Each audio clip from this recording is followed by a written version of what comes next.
Assalamualaikum warahmatullahi wabarakatuh. Selamat pagi, selamat siang, selamat malam semuanya. Semoga semuanya dalam keadaan sehat walafiat ya. Tetap jaga kesehatan. Kalau keluar jangan lupa selalu pakai masker. Oke, pada pertemuan kali ini kita akan membahas tentang hikayat. Apa sih sebenarnya hikayat itu? Kemudian ciri-cirinya itu seperti apa sih? Kemudian bagaimana strukturnya? Kemudian langkah-langkah untuk menyusunnya seperti apa dan ciri kebahasaannya seperti apa, kita akan bahas di video kali ini. Stay tune terus, jangan skip, kemudian silakan simak sampai akhir. Jangan lupa subscribe-nya dan like-nya. Kemudian klik tombol notifikasinya supaya selalu mengetahui informasi materi terbaru apa saja yang saya share untuk kalian semua. Oke, baiklah. Kita membahas tentang hikayat. Sebenarnya hikayat itu apa sih? Hikayat itu adalah salah satu prosa atau cerita rakyat yang berkembang pada masyarakat Indonesia dahulu kala. Nah, hikayat ini berbeda dengan bentuk prosa yang lain seperti cerpen atau novel, karena pada hikayat ini itu menggunakan bahasa yang mungkin bagi kalian kurang familiar, karena ini menggunakan bahasa Melayu. Bahasa Melayu itu seperti apa?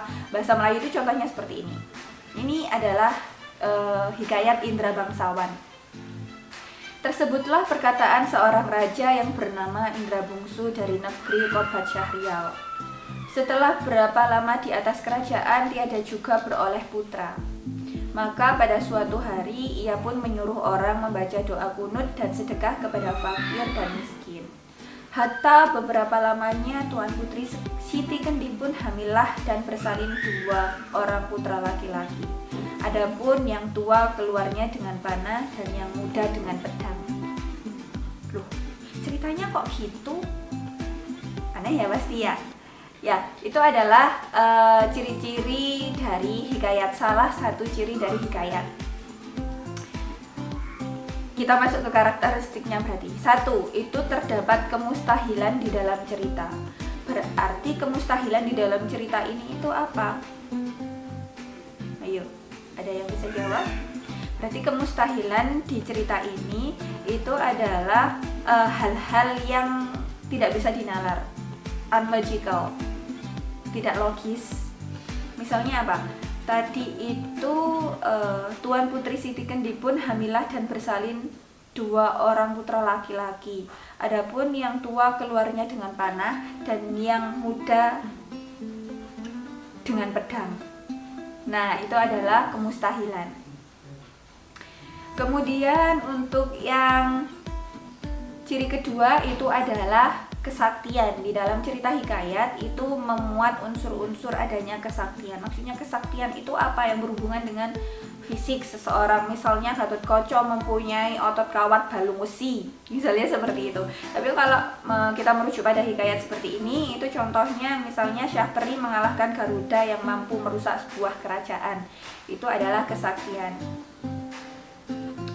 Kemudian yang ketiga cirinya itu adalah anonim. Anonim itu apa? Anonim itu adalah tidak diketahui siapa pengarangnya, karena hikayat itu kan termasuk cerita lama, kemudian masih menggunakan bahasa Melayu dan sifatnya itu masih turun-temurun. Jadi hikayat itu secara lisan turun-temurun dari nenek moyang. Kemudian tidak bisa diketahui lagi siapa yang membuat cerita itu, karena itu diwariskan secara turun-temurun. Kemudian yang keempat itu adalah istana sentris. Istana sentris itu apa? Istana sentris itu adalah latarnya seputar istana. Jadi ada kerajaan, ada putri raja, ada ratu, ada pelayan istana, ada punggawa, pengawal istana, dan lain sebagainya.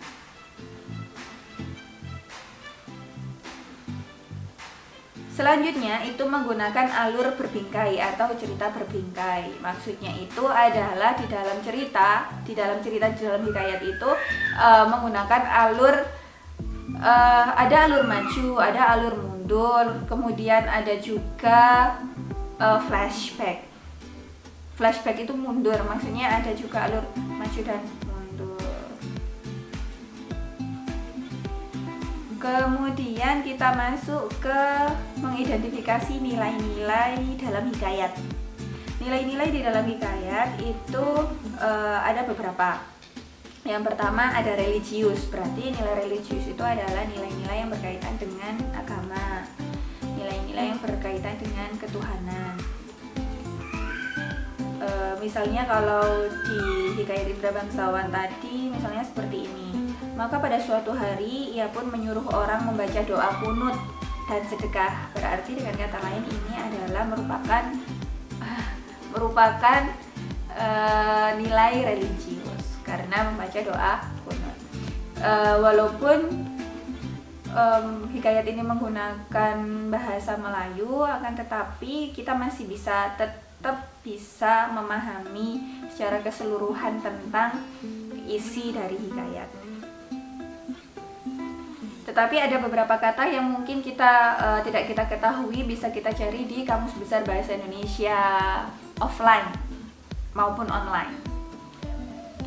Yang selanjutnya ada nilai moral. Nilai moral itu nilai yang berkaitan dengan perilaku, nilai yang berkaitan dengan tingkah laku baik buruknya seseorang, itu adalah nilai moral. Kemudian ada nilai budaya, adat dan budaya. Berarti ini nilai-nilai yang di dalam suatu masyarakat atau kebudayaan di dalam suatu masyarakat. Kemudian selanjutnya ada nilai sosial. Nilai sosial itu adalah nilai-nilai yang berhubungan dengan orang lain. Misalnya satu individu dengan individu yang lain, satu orang dengan kelompok yang lain. Jadi seperti itu nilai sosial.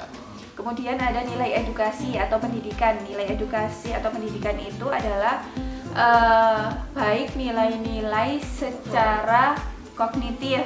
Misalnya diminta untuk menuntut ilmu ke negeri Cina, seperti itu.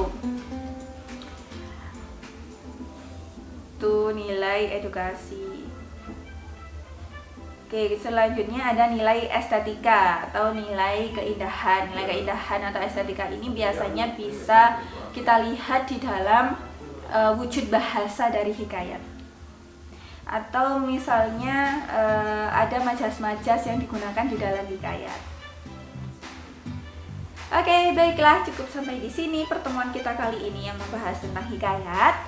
Semoga semuanya selalu dalam keadaan sehat walafiat dan ilmu yang kita pelajari dapat bermanfaat. Oke, sekian. Wassalamualaikum warahmatullahi wabarakatuh. Dadah. See you on the next video.